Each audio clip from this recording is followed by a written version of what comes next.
Welcome back to cEDH. This is Zach, and I'm happy to help you today. We are going to be talking about Blue Farm. This is probably my most anticipated video I've ever made on this channel.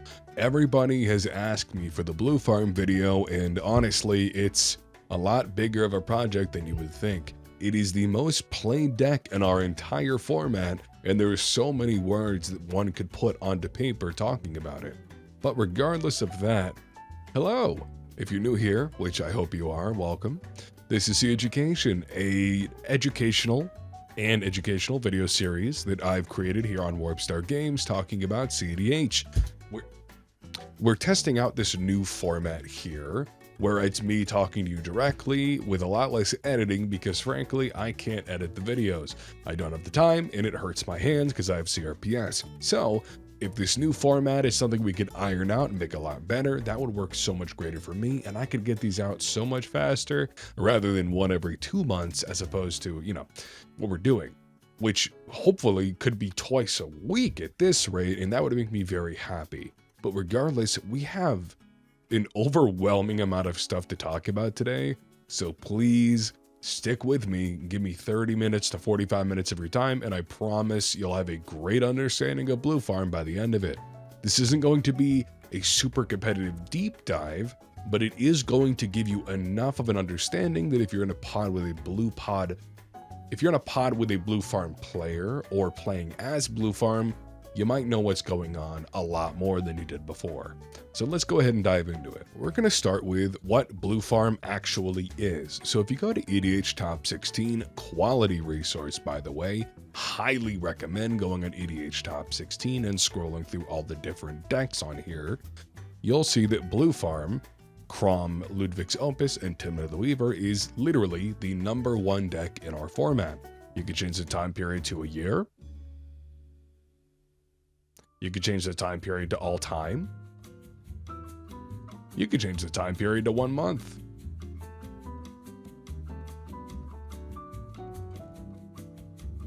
Never mind. 3 months, okay. You can change the time period, I guess for the last month has been a Kinnan sweep, but overall, Blue Farm has been the premier deck in our entire format for so long, literally years. This is a deck with thousands of entries in various tournaments, a phenomenal representation in top 16, great performance all around in Swiss, generally the best deck in our format, hands down, for really anybody who's a tournament grinder. They're going to tell you that Blue Farm is the best. There's a reason it's played the most. You should be playing Blue Farm. Blah, blah, blah. I disagree with a lot of that, but I cannot deny the numbers that Blue Farm has in both representation and performance and what's the word? Placement. We'll get more into why Blue Farm is so popular later, but let's start with what Blue Farm actually is. Blue Farm is the combination of 2 partner commanders, Crom, Ludwig's Opus, and Timna the Weaver, making up 4 different colors, being blue, red, white, and black. The only color that Blue Farm does not have access to is green. Blue Farm's crazy high, making sure I'm still recording, high representation is unironically part of the reason why green gets a rep as the worst color in cEDH. I'll obviously show you later in many future videos that that's not the case. Green is a great color in cEDH, but it is largely because of Blue Farm's overwhelming dominance, not having green in it, that people haven't even looked to green as a good color they can include. That's changing rapidly in recent times, right? We've got Lumra, the Wandering Minstrel. Most recently, they added a new Voice of Victory effect that requires you to have at least Selesnya colors, which is the flip She-Hulk. Jennifer Walters, great card. There's a lot of reasons that you would want to run green, but Blue Farm frankly does not need it. We'll start with Crom, Ludwig's Opus. Crom is a 5-mana 4/4 that with flying and haste, who says when an opponent casts his or her second spell each turn, draw a card. With partner as well. It's as simple as that. Crom has a very simple, albeit useful effect, but not at a great rate. He's 5 mana. Typically, you're not even going to want to be casting Crom unless you have to, but we'll touch more on that later. I love coffee. Tymna the Weaver. Now, Tymna is the bread and butter of this deck. She is a 3 mana, 1 white and a black, lifelink 2/2, who says at the beginning of your post-combat main phase, you can pay X life and draw X cards, where X is the number of opponents you've dealt combat damage to this turn. So, in a perfect world, you're going to be able to hit 3 people, pay 3 life, and draw 3 cards. On average, you're probably going to be hitting 1 person with Tymna, paying 1 life, and drawing 1 card, but that's still card draw in the command zone, which is something that you cannot take for granted. Tymna is the much stronger actual creature of the 2 in the pair, but that doesn't change from the fact that they're both partners, you run them together, and partner is inherently broken in our format. They're both great, and thankfully, because they're both useful in their effects, you can actually play them both if you need to. This is part of why Blue Farm is so resilient to meta changes and to what's going on at your pod composition, because Blue Farm has 2 great creatures as the commanders that you can play at the very worst. If you've got nothing else to do, you can play either of your commanders and start drawing cards, and that is always the best thing to do in our format. Risic Study and Mystic Gamora are the best cards in our format because they draw cards. Smother Tithe is a close second or third because it makes treasures, but we'll touch on that later. Take a drink every time I say we'll touch on that later, and you'll probably die.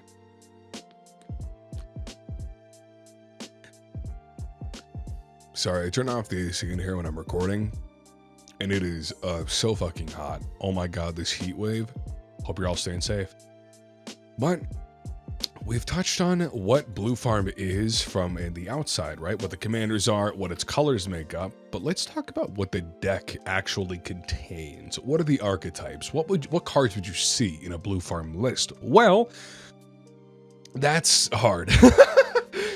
So part of the problem with Blue Farm having an overwhelming representation in our format is that there are literally thousands of decks to choose from. And because it has access to 4 different colors, there's so many options you can include.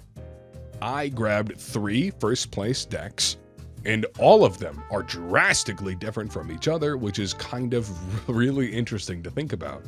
It means that I wouldn't say Blue Farm has archetypes. It doesn't have known, strong, straightforward archetypes like Kinnan has with no bad cards versus Monstrosity.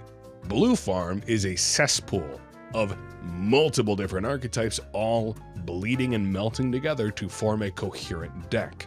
So, rather than talking about different archetypes, we're going to talk about the 3 very different decks that I grabbed just by happenstance. I didn't look for them. I grabbed the deck, I grabbed the deck, I grabbed the deck, and all were different, which is very, very symbolic of the deck.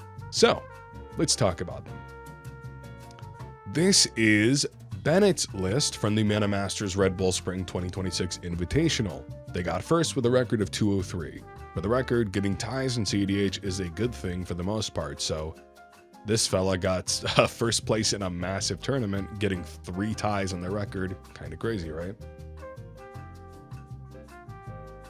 But we've got a lot to talk about with their list. Thank you, Bennett. Bennett says you should teach others how you want to be treated. I agree so hard, Bennett. Bennett's list has a lot of the same cards you're gonna see in other lists. Things like Esper Sentinel, Fairy Mastermind, absolute staples of this deck. Any deck that is Blue Farm is going to start with an Esper Sentinel and a Fairy Mastermind and a Grand Abolisher. However, he leans more into other aspects that other ones might not have. For example, he does not actually run Demonic Consultation. Make sure I sort by mana value. Good, I'm not lying to you this time. Yeah, he is not running Demonic Consultation, which is crazy, by the way, because Demonic Consultation, it's right there. One of these decks doesn't have Demcon in it, and I'm having a stroke. Was it this one? I'm still ironing out the format, by the way. I'm really sorry. I promise it's going to get better. This is the list that doesn't have Demonic Consultation in it. Yep. Okay. So I was right that one of them doesn't. I was just wrong that it was this one. So Bennett's list does lean heavily into the black cards that make this deck very good. You've got the Opposition Agent so that you can stop your opponents from playing the game. Lothar to make you treasures. Orcish Bowmasters to control the board. Scheming Symmetry is a phenomenal card. This is actually a potential win con for you. Opposition Agent plus Scheming Symmetry means you can target 2 opponents, you can grab any cards from their decks, and you get to play both of them. So if you're creative and you know what cards might be in your opponent's decks, this is a phenomenal win con for you. And that's why I love Scheming Symmetry, but we'll keep going. It's got Gamble, that's the red tutor that can grab literally anything in the game. And it's got a metric fuckload of interaction. He's even running Orm's Chant, which is not particularly popular in a lot of these decks. Reign of Filth, another great card. Reign of Filth is for that pop-off turn where you're sacrificing everything to make it work and win right now or lose trying. You just get rid of all your lands and get maybe 3-4 mana out of it, but that's enough sometimes to actually win. You got Swords, Tainted Pack, Snapback. This is a very tight list. We're even running Wishclaw Talisman, which is not super common. A lot of people started dropping Wishclaw because they feel like it's more of a hindrance, but I still think it's a good card. Anything that can Demonic Tutor for you is good in this format. You've got the classic LED, Brain Freeze, and Honor Roll Breach. Yep, you've got Smothering Tithe and Fairy Mastermind. Draw your opponents out. My dogs are going crazy. Just wait a sec.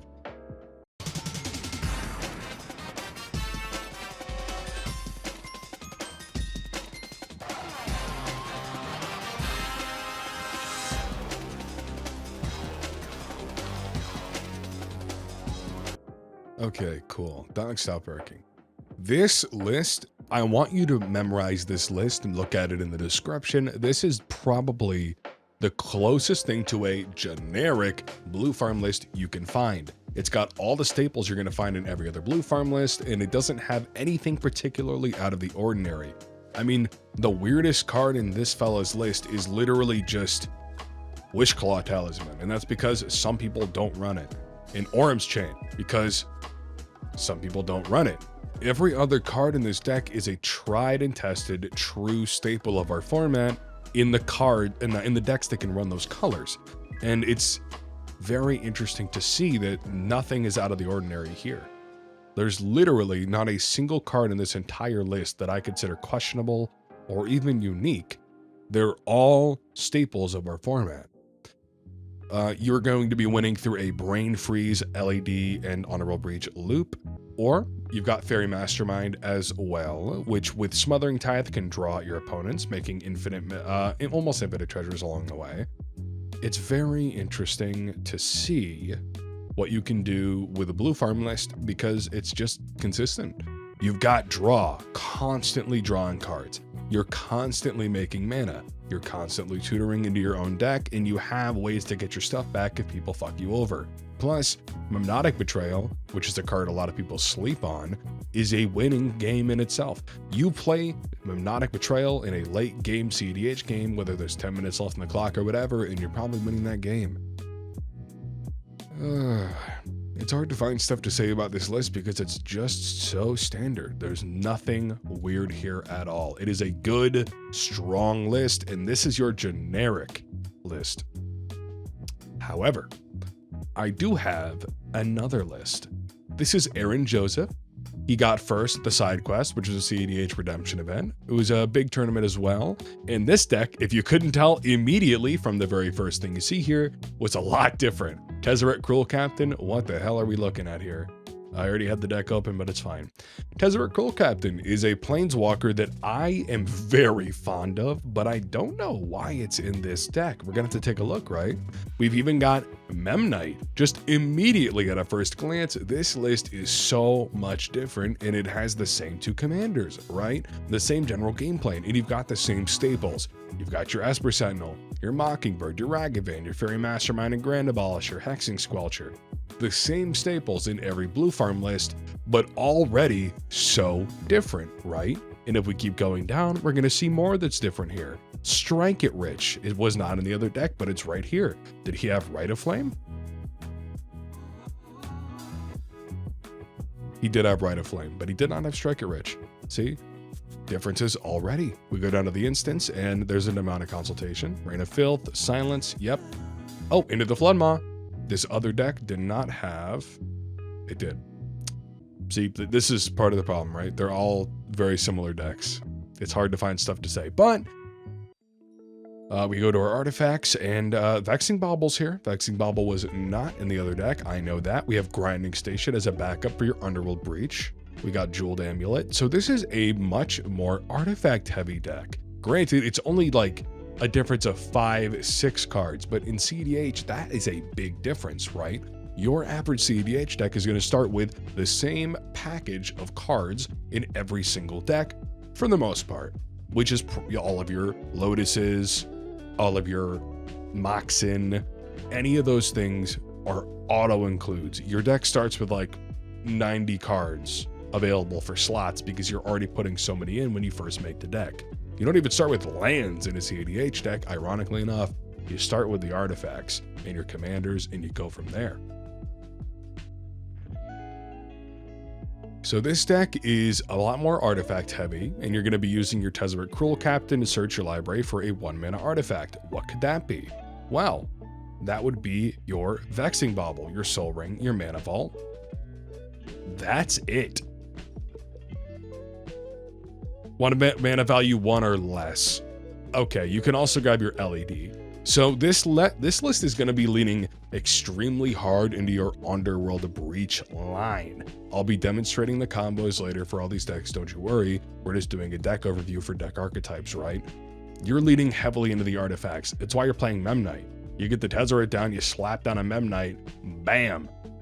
Not only that, you've got Lotho, right? Memnite is a 0-mana spell to trigger your Lotho, to trigger your Tezzeret. And that's kind of it.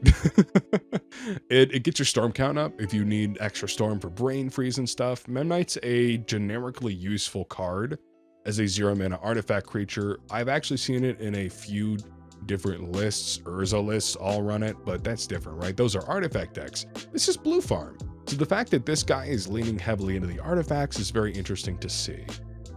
The win cons in all these decks are going to be pretty much the same. If there's something crazy, I'll point it out to you.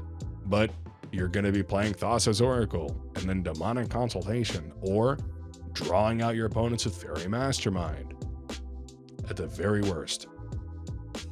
And lastly, we have Matt Hayes' list. Matt Hayes' list was my favorite one to look at today. It's very cool. So, whereas we have a very generic list, we have a more artifact-based list, we have a treasure-based list here. Matt Hayes leans heavily into the red cards to make as many treasures as possible. Let's take a look. Right off the bat, already different. We have a Dragon's Rage Channeler right there. That is a 1-drop red creature that can surveil every turn, basically. You don't care about the Delirium in the combat, although it does help with Tymna later. Trust me, the flying matters. You care about the fact that it lets you surveil. You're going through your deck. That's the point. You need to get to the good cards. You've got the same staples: Esper, Mockingbird, Ragavan, Fairy Mastermind, but right here, what the hell is this? We've got a Revel in Silence, a Flame Scroll Celebrant. What the fuck? That is so cool. This is another silence effect that is not commonly ran by any measure, but it's, again, leaning into the red cards, right? It is an MDFC. It's a red card in the front. We got the same stuff: Grand Abolisher, Lotho, Tataru Taru. But here we have another win con with Mayhem Devil. Mayhem Devil can actually ping out your opponents using your treasures if you can make unlimited treasures, which we can get into later. This deck also runs Ska. Ska is not very common if you're not running a Storm deck, if you're not running a Spell Slinger deck like your Rowl's Monsoon Mages and stuff, or VV, for example. But he's running it here. He's running Ska because, again, bro wants to make as many treasures as possible. Says it right here. Treasure Farm Part 2, baby. Flash Photography. That's a new card.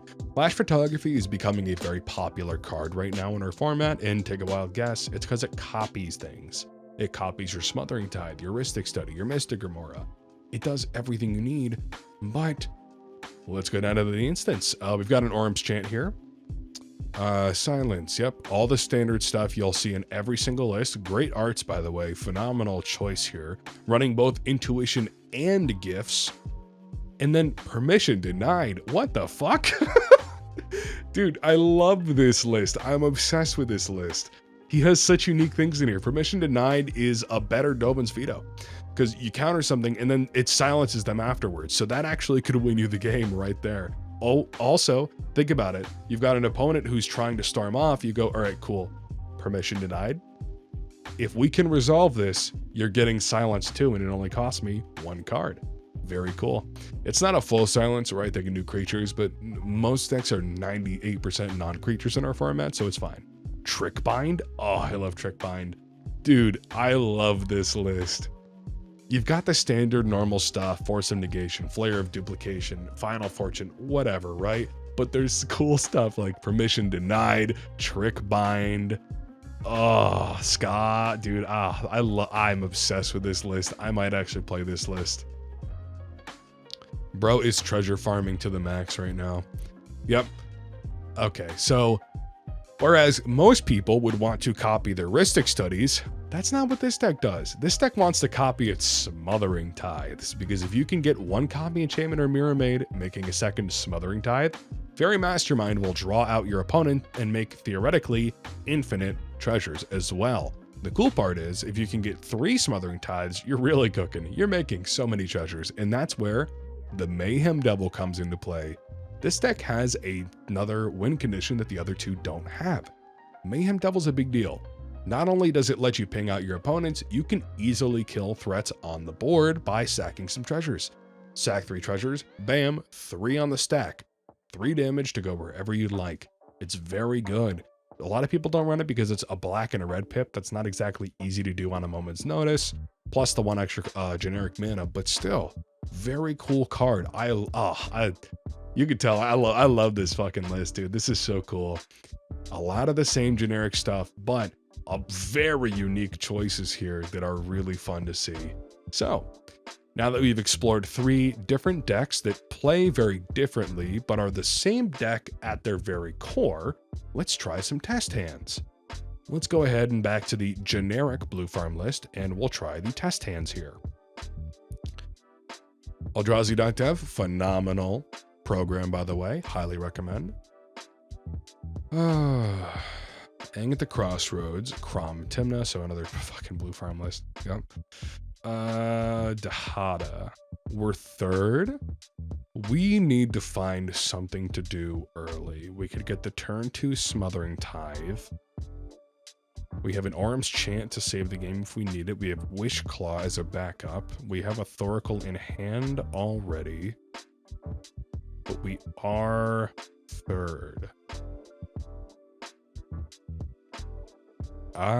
There's very little interaction here. That's the hard part. I think we actually mulligan this.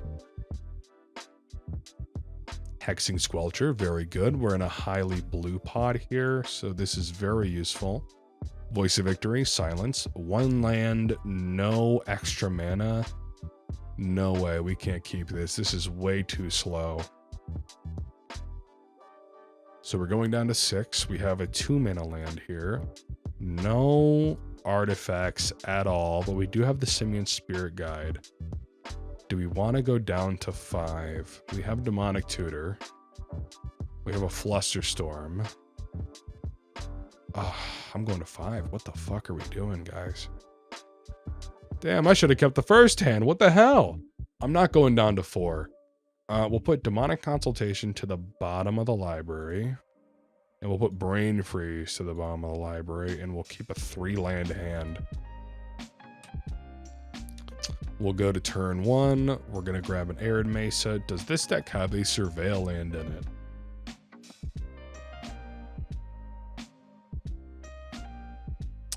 Yep, I wasn't expecting one. It's 4 colors. People don't run Surveils in 4 colors or 5 colors, typically. Yeah. Fuck. Alright, well, we pass, we crack. Go grab a mountain. Well, I guess we'll grab a volcanic island, why not, right? Okay. Library shuffled. Next turn. Boop. Diabolic Intent. Not great. We're not winning this game, by the way. Another blue farm and Ang at the Crossroads. They need to count to 5 and then win the game. Dahada counts to 4 and then wins the game. Ooh, yikes. This hand. We are losing this fucking game. Let's do a new pot. So we're losing our first game. Let's try again. Reset the pod. Or new pod. We're second this time. Let's take a look. We have Necropotence. Okay, that is a fucking great game plan. A Chromox, so we have 2 mana on turn 1. Ooh, I like this.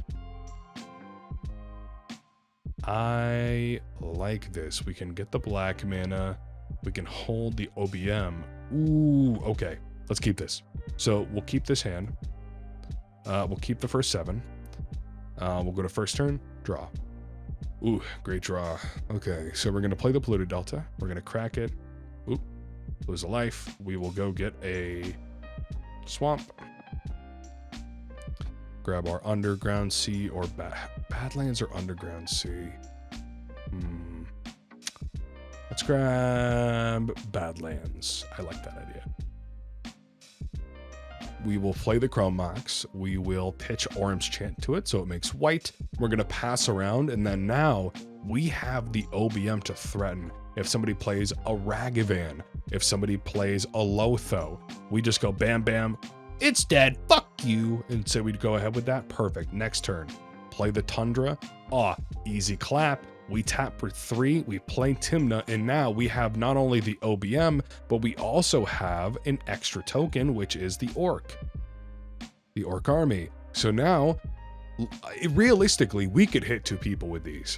We swing at the guy who doesn't have a blocker. There's always going to be some guy. And with the other guy, we go, bro, I'm not going to fucking ping your guy. I won't ping your commander as long as you let me hit you with this Orc army. Cool. I hit 2 people. I go to second main, pay 2 life. I draw 2 cards.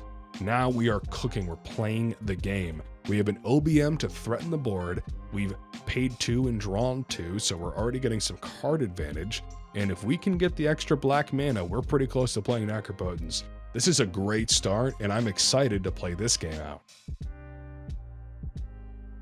We'll do one more test hand with this deck, and then we will go to the next deck.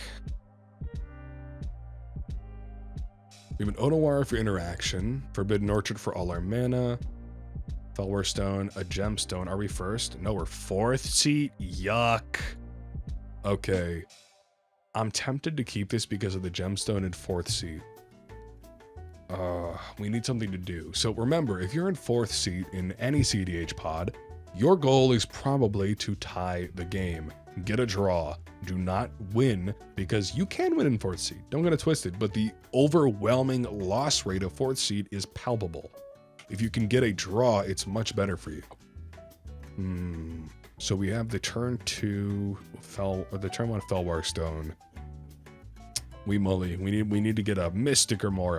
A Lotho is tempting, actually.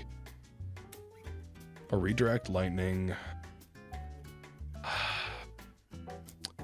We can't. So there's a Rog Ishai. They're going to be copying Aristic Study 13 times. Blue Farm, Yoshi Thrust. God, this is such a normal pod. What the fuck? Let's do one more mulligan. This sucks. But I'm keeping it. We will put the Tainted Pact to the bottom of the library. We'll draw for turn. Oh, God is real. Exotic Orchard. We'll play the Chrome Mox. We're going to pitch this Ranger Captain so that it makes white. Nah, fuck that. We're going to pitch the Simian Spirit Guide. Wait. Okay, choices. We could have the turn 1 Timna. Is that worth it? Nah. Let's do this. We'll exile the Simian Spirit Guide. Here's a Soul Ring. Here's an Esper Sentinel. We'll go next turn. Oop, put that back. We will Small Engine. Okay. 3 cards off an Esper. Not bad. Draw for turn. We have another land. We tap the Soul Ring, play the Mana Ball. We have 1 extra floating colorless. We have Thassa's Devcon in hand. Oh, that's so funny. Too bad we have no fucking colored pips to work with here. We have 2, and one of them's red.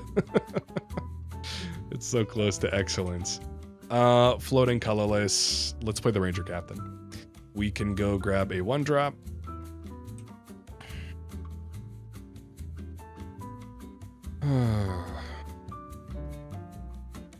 We literally only have Ragavan to give a fuck about. Perfect. Works for me, bud. Normally you grab your Esper Sentinel with your Ranger Captain. So we'll go ahead and grab Ragavan. And we'll put it in our hand. We'll play it. We'll tap the Chrome Mox and we'll play him. Let's pass to next turn. Now on turn 4, we have a phenomenal choice here. It is, oh, yeah, do our little small value engine. Yeah, drew 2. So we can win the game here. On our upkeep, we could sack the Ranger Captain. Well, actually, we drew that for turn. So first main, we sack the Ranger Captain. They go, oh my god, he's going to try and win the game. I go, crack. Go get a land, play Thassa's, play Demonic Consultation, exile the whole library. Thassa's will enter and see that we have nothing and win the game. We have a Force of Will to interact with that. Not great. This isn't ideal. You would also want to go to combat first, see if you can hit somebody with a Ragavan, get an extra treasure, plus possibly play Timna, get the Fierce Guardianship online. It's not phenomenal, but this was 4th seat, right? So you got to do what you can with 4th seat. But I do like this deck. It's a generically good deck. I just mulligan very badly, right? You can mulligan a lot better. Hop on Eldrazi.dev and give it a try. Let's try this other deck. This is the artifact heavy deck. Okay, I'm excited to try this. So we have the Member, the Grinding Station. What seat are we? Seat 2. And we're up against a Rogsai. Oh my god, a Rogsai and a Ral. It's a double turbo pod. Okay, so first things first, I get the double turbo pod. I'm sitting down and I'm immediately yapping. I'm yapping my fucking mind off. Like, whichever one of you two pushes first will lose and the other will win. So let's all play a little slower than we normally would, right guys? Right? They're probably gonna ignore me and go for the turn 1 win, but it's fine. We have to have something. Ooh. Oh my god. This is a fucking great hand. Look at this. Okay, so if Rogsai doesn't win turn 1, we're pogging. If they go for the turn 1 win, we have a Force of Will. Getting rid of our Brain Freeze really, really fucking hurts. But it's better than losing, right? But let's say they don't go for the turn 1. Let's draw for turn. Starting Town comes in untapped. Crack, take 1, and we'll play a Mystic Remora. This is so fucking good, dude. The raw player's gonna feed us so many cards. Okay, it says we drew 0 cards. Let's play it out like that happened. Let's say that they all did a Fish Pact and actually played slow, which doesn't happen with these turbo decks. We'll go to turn 2. We'll pay for the Mystic Remora. We'll play City of Brass. And pass. This time, there is no fucking way they pay for the Mystic Remora. So we're going to draw 5 cards. Now we've got the world in our hands. We have so much to do here. We let the Mystic Remora die. Draw for turn. Whoops. I drew an extra card. This is still turn 3. We will play the Otawara as a land for turn. Exile Simian Spirit Guide to make some extra mana, float the red. We can play the Grim Monolith.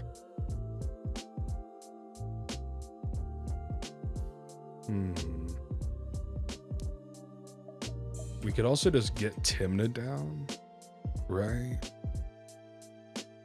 Lose 2 life, play Timna with the floating extra red, leave a blue up, feign we have interaction. We do have interaction, we have Chain of Vapor. It's not great. I'm not a huge fucking fan, but it's better than nothing, right? Or we do Lotho with the white and the black, and then we spend the 2 extra to play the Grim Monolith. I like that a lot more. We trigger our own Lotho, we add a treasure token. Now we still have that 1 blue, but we have 3 extra colorless for next turn. We still have our Force of Will online with a better target than the Brain Freeze. Ooh, we're cooking. Next turn, the world is in our hands at this point, right? We probably triggered Lotho once at least, maybe twice, so we'll copy this. We'll do it once. Now we have so much mana to work with. We have a Wishclaw, we have a Demcon, we have a Vexing Bauble to protect our lines. Dude, we're cooking. Oh, okay. I do want to see more of that artifact-heavy side of this deck that the fella had when he designed it. So let's make a new pod. There's the Mem Knight. Hey, oh, we're 4th seed again? Fuck off. Against 2 rock size? What are we talking about? This happens. A Yuriko? Okay, that doesn't happen. Nobody plays that bitch. We're 4th seed. We mull. Yep. Turn 1, Jeweled Amulet. Land Mockingbird. Oh, man. We could copy an Esper Sentinel. Oh, well, no, we can't. There's no fucking white in this pod. Oh, man. This is so ass.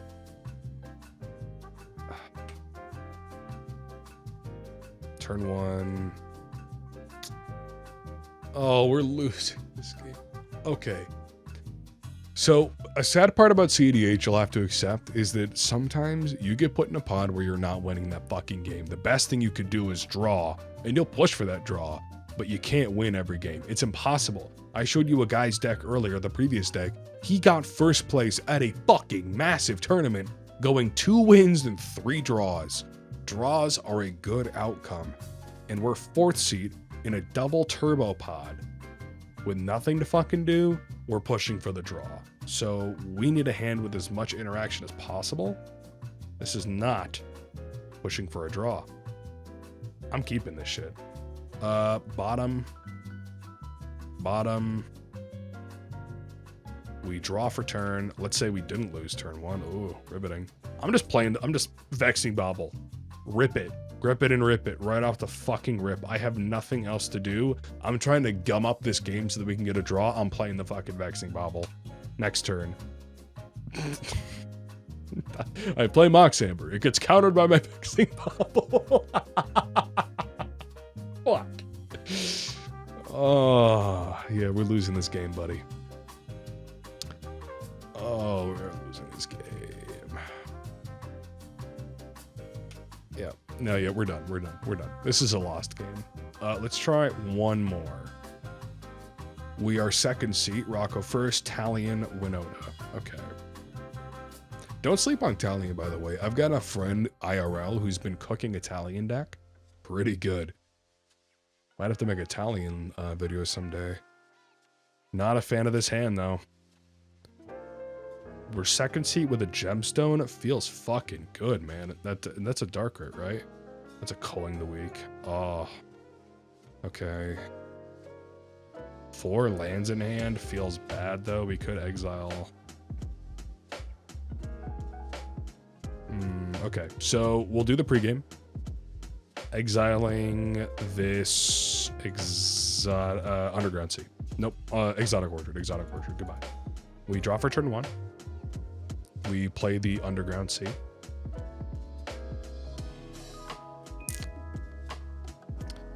We play Imp Seal. We go grab, let's see, what are our options here? We could grab Esper. That's a great fucking pick, actually. We could grab Taru, Lotho, Mystic Remora. I think we grab Mystic Remora. Put it on top. Next turn. Command Tower. Play Mystic Remora. Mental misstep their mental misstep, because they're probably going to mental misstep this. We'll do our engines. We'll draw.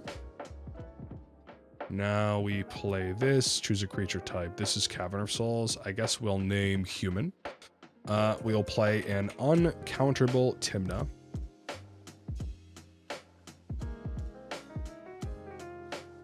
Oh, I had to pay for Mystic Remora. Next turn, we'll draw for Mystic Remora. Play the Plateau. We need to play the game here, right? This died. Oh, man. So let's get down a Hexing Squelcher. Dash this Ragavan. Hit somebody, pay 2, make a treasure. Draw 2. Now they know what we're about, and there's no way they're not going to retaliate.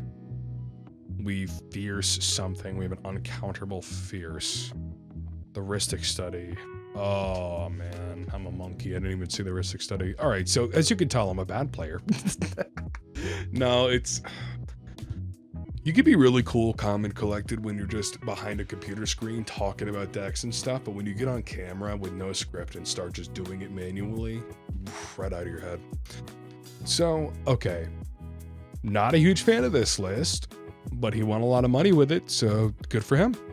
All right, we now have... I was excited for this list. I'm actually really excited. This is the treasure-heavy list. The Gifts and Intuition. Okay, we can't keep this. It doesn't matter what fucking turn we've got, right? Oh, I mean, okay. We do have Ancient Tomb. We do have Rain of Filth. We have the turn 1 Esper. Okay. Actually, let's keep this. We keep turn 1, Starting Town, take 1, Esper, pass. Next turn, let's see if we drew anything. Nothing from Esper, no worries there. We play the fucking Ancient Tomb. We have a choice. We have a choice.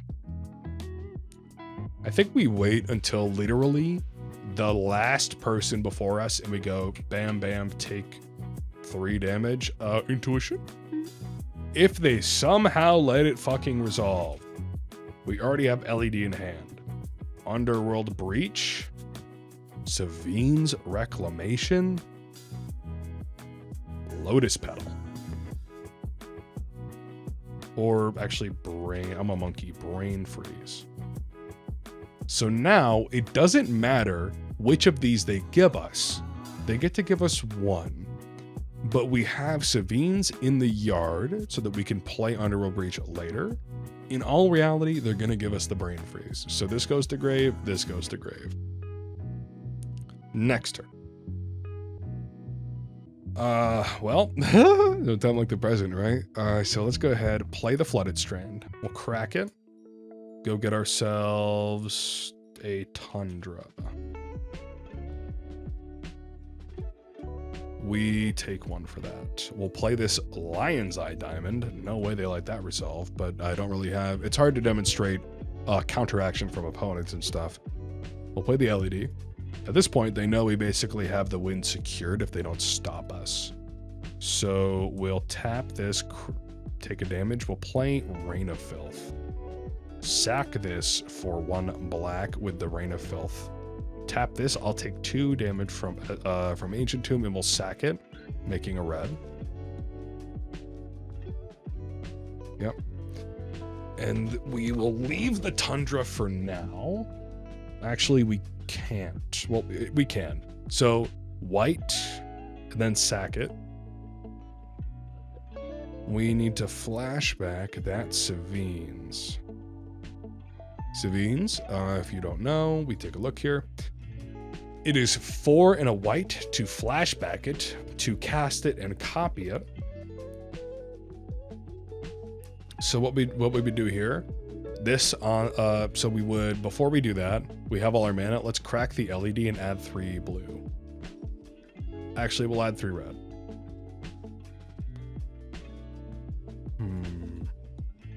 Is this gonna work? Yeah, it will. So we flashback the Savines. We'll use the 2 floating colorless and 1, 2, and 3. So we have 3 red and a black floating. We will get back. Oh, these are all in our graveyard. We get back on our LED and our honorable breach, which is in this pile of shit. Cool. This goes to the exile, and these are in my grave now. We crack the LED. We're going to add 3 blue. And now we're going to, we have a storm count of 1, 2, 3, 3. Actually, it's 4.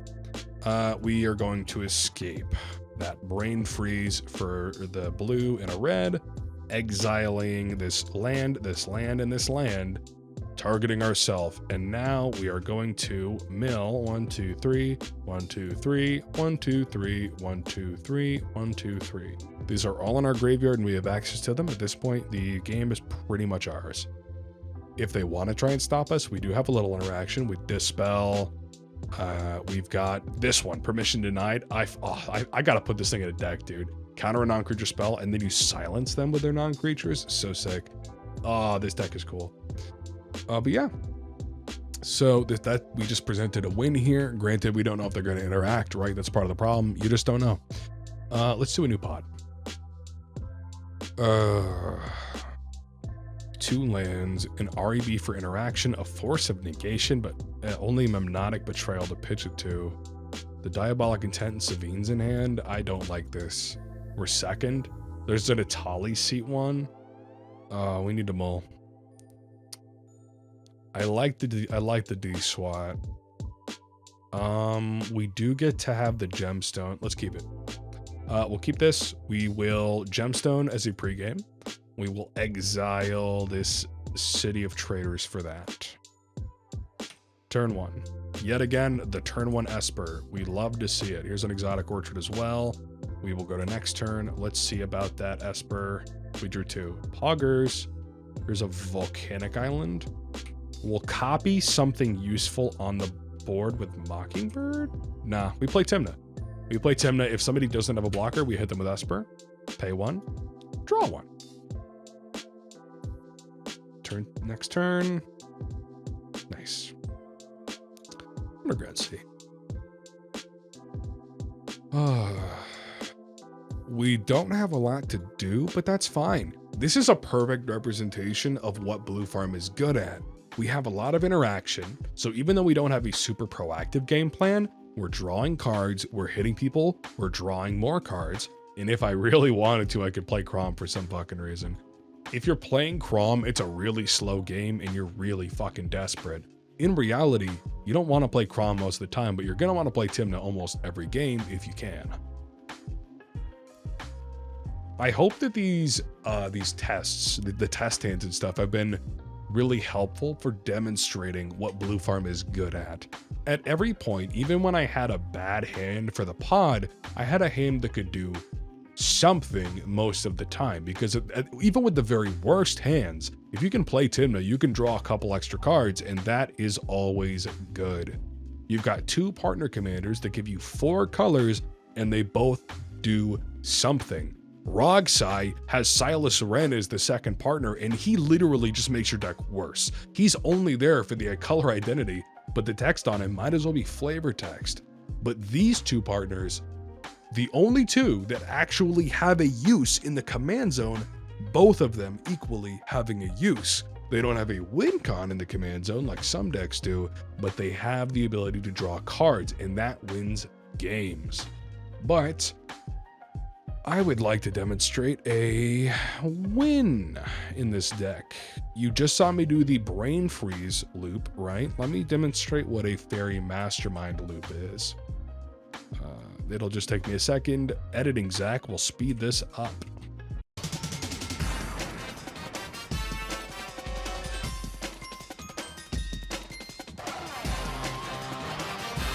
Okay, so you're definitely gonna want to have a Grand Abolisher in play before you do this, because you're going to be feeding your opponents a metric fuckload of cards. Fairy Mastermind. Very simple card. Whenever an opponent draws their second card each turn, you draw a card. Cool effect. That's not why we need it right now. It is a 2-mana flash flying 2/1 with a 4-mana ability that says each player draws a card. Now, if you take a look over here, we have a Smothering Tithe, which says, simply, whenever an opponent draws a card, they can pay 2 mana. If they don't pay 2 generic, you get to make a treasure token. And then we've also made a token copy of it with our copy enchantment. So, at this point, our opponents likely cannot pay 4 mana every time they draw a card. And Fairy Mastermind only costs us 4 mana to do it. So, every time we activate him, our opponents are going to draw a card, and then we get to make, for each of them, 1, 2, 3, 4, 5, 2 treasures each. It's going to cost us 4 treasures to do the Fairy Mastermind ability again, right? But then we're going to make 1, 2, 3, 4, 5, 6 more. And now we're up 2 again. This is going to continue while your opponents draw through their whole decks, and you're netting 2 treasures each time, while also simultaneously drawing your whole deck too. At this point, the ball's in your court. You can do whatever you want. If your opponents have less cards than you can just do this until they die with Fairy Mastermind, because once they draw with no cards in their deck, they lose as a state-based action. And even though we're feeding them their entire decks, we have the Grand Abolisher, which says they can't cast spells or activate abilities on our turn. Granted, they could still Besage you, they could still Odawara, but luckily that's why you've got stuff like Deflecting Swat, you've got your Bend Lightning. You have options that can change the target of a single targeted ability in the deck. And luckily for us, we have all the fucking mana in the world to do this. So, that is a Fairy Mastermind loop. As long as you're netting positive on the treasures, you get to go through your whole deck, go through your opponent's whole decks, and be able to kill them in a variety of ways from there, making a metric fuckload of mana while you're doing it. I already showed you an Underworld Breach loop earlier, but I do want to explain it a little better. Editing Zach, fix this.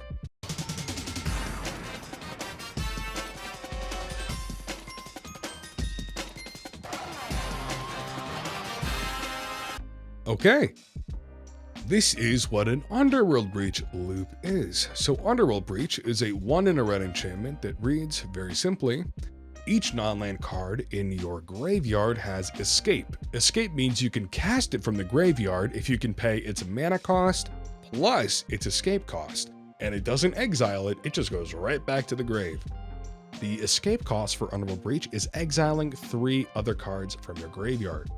So very simply, if you're somebody like me who has stuff in his graveyard and you have a Brain Freeze, we're going to go ahead and tap the Soul Ring, tap our Arcane Signet. We have 2 floating colorless and we'll add a red. Let's play Underworld Breach for 1 in a red. Our storm count is 1. We're going to go ahead and play this LED, which simply says, sacrifice this artifact, discard your hand, add 3 mana of any one color. Our storm count is 2. We can actually do this ahead of time. We'll take 1 damage from the Mana Confluence. We'll add a blue, and now we're going to pay 2, the 1 generic and the blue. We'll leave the floating red, and we'll Brain Freeze, targeting ourselves. Storm count is 3. Brain Freeze says, target opponent puts the top 2 top 3 cards of their library in the graveyard. It's just milling 3. But because it is Storm, we're going to copy this 3 additional times. So there's now 4 Brain Freezes on the stack, all targeting us. So now we're going to mill 1, 2, 3, 1, 2, 3, 1, 2, 3, 1, 2, 3. And if you can see where I'm going with this,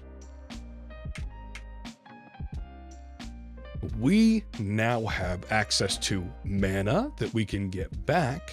We have access to more cards so that we can keep exiling things from our graveyard to pay for the Underworld Breach, right? Let's go ahead and continue the loop so you can see in full detail what I mean. We'll crack the LED, discarding this whole hand. And now we add 3 blue. Well, turns out we've got Brain Freeze in our graveyard already, right? So we'll go ahead and pay 2 mana.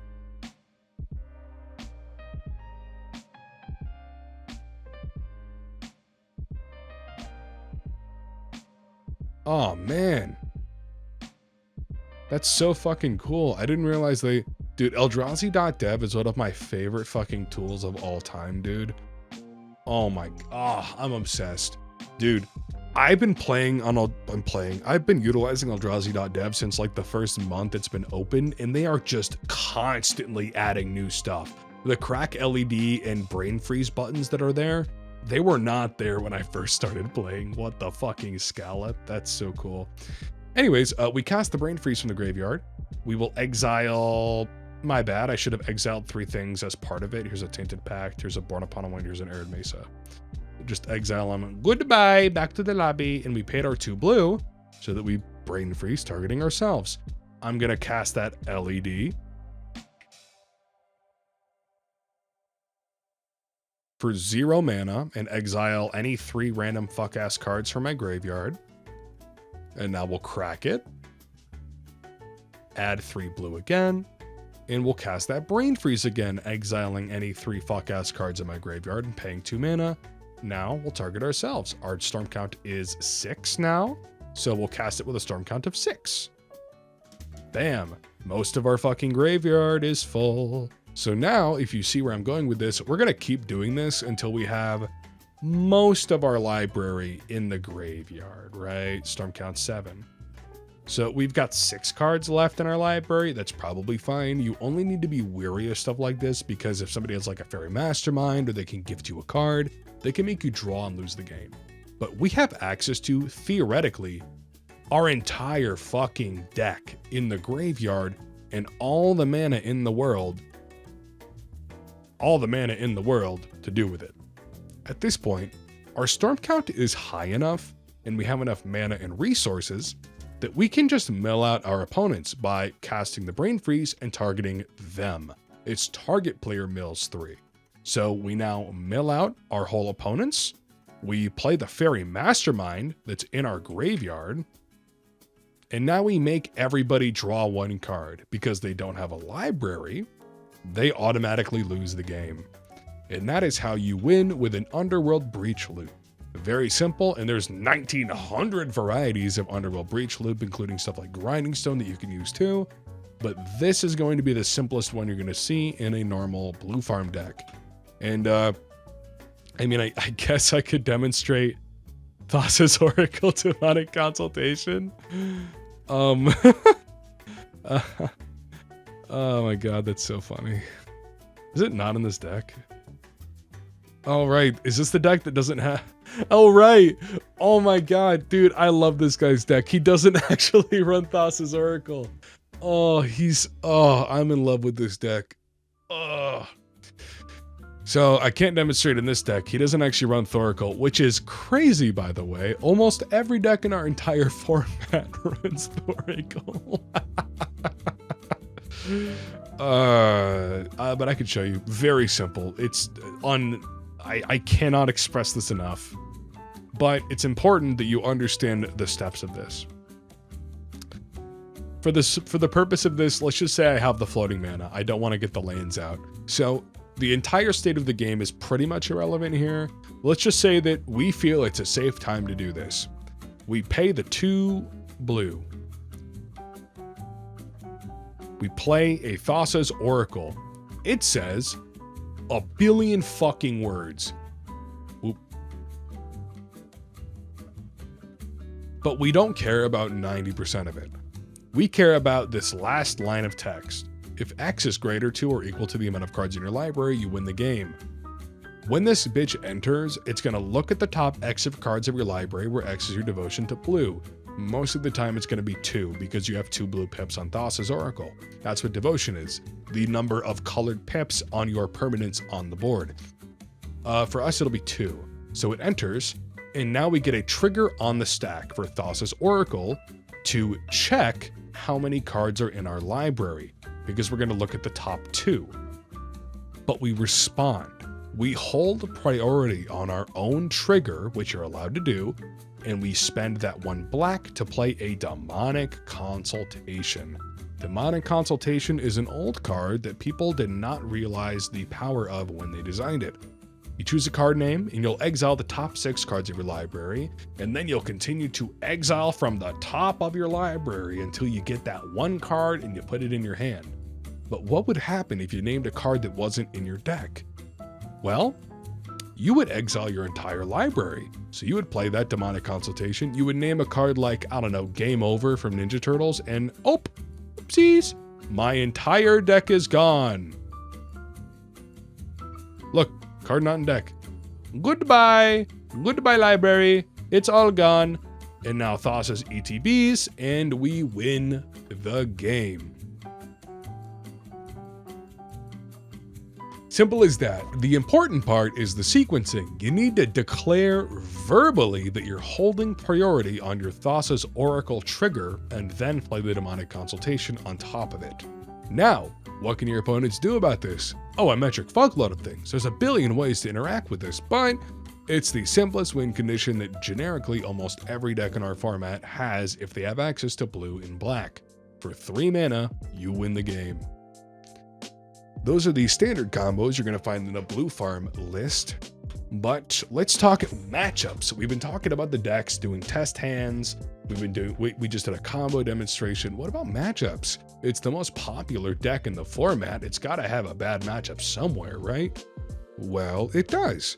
So if we go ahead and go back to cEDH Top 16 and look at commanders, Blue Farm as a deck is the most resilient deck in our entire format. This much is true, but it's not impervious. It's not immune. It has downsides.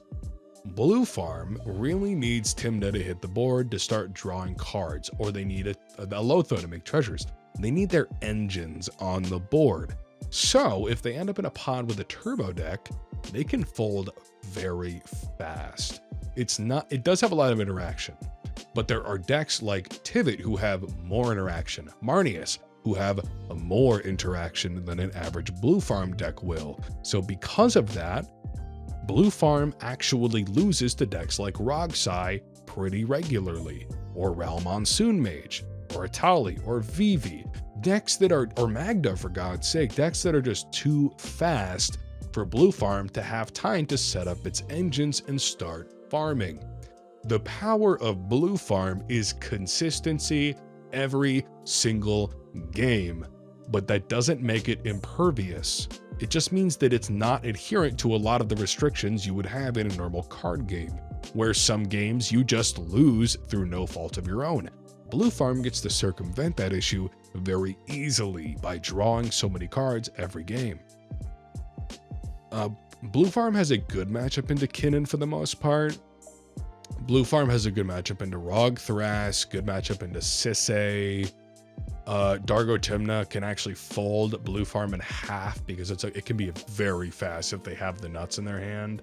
Rog Ishai is pretty good into Blue Farm because Rog Ishai is just copy Rhystic Study Tribal. Their whole deck every fucking time is copy Rhystic Study, copy Rhystic Study, copy Mr. Gamora. Just draw cards. And then take a fucking wild guess what deck runs all those same enchantments. Blue Farm. So the Rog Ishai is a parasitic deck. It'll copy their shit and make it harder for them to play the game. Let's see. Kefka is fine for Blue Farm because they draw enough cards that the discarding isn't that big of a deal for them. They can't hit them though. That's the hard part. Kefka's got a big ah on him, so it makes it hard for the Tymna player to actually hit them and draw cards, but still. Yoshi Thras is okay. They go pretty even into blue farm. Tivit is an interesting one for blue farm. Tivit wants to be drawing cards, making treasures, making clues, politicking a lot. These are things that blue farm doesn't like, but that doesn't mean that they can stop it. Blue farm and Tivit both coexist at the pod together, and they both don't actually hemorrhage each other's game plan too poorly. Lumra folds to almost every deck in the format for the most part, because if you counter the bear once, they don't play the game for the next 5 turns. Nobody plays Time really anymore. Not common. Obnix is having a little bit of a resurgence. That's actually an interesting matchup. I think it still goes to blue farm. I could talk about this for literally fucking multiple hours, by the way. But at there's just so many commanders. Look at this. There's so many options in this awesome, awesome format. There's so many options. I love cEDH. But overall, those are the majority of matchups for blue farm. Its power is consistency. So even at its worst matchups, blue farm is still fine. It can win the game with a good hand, good sense of play, good power scaling of other people's boards. It's all in the player, it's all in the pilot, and that actually makes blue farm not an easy deck to play. So why is blue farm, if not the most powerful necessarily, why is it the most popular deck of all time?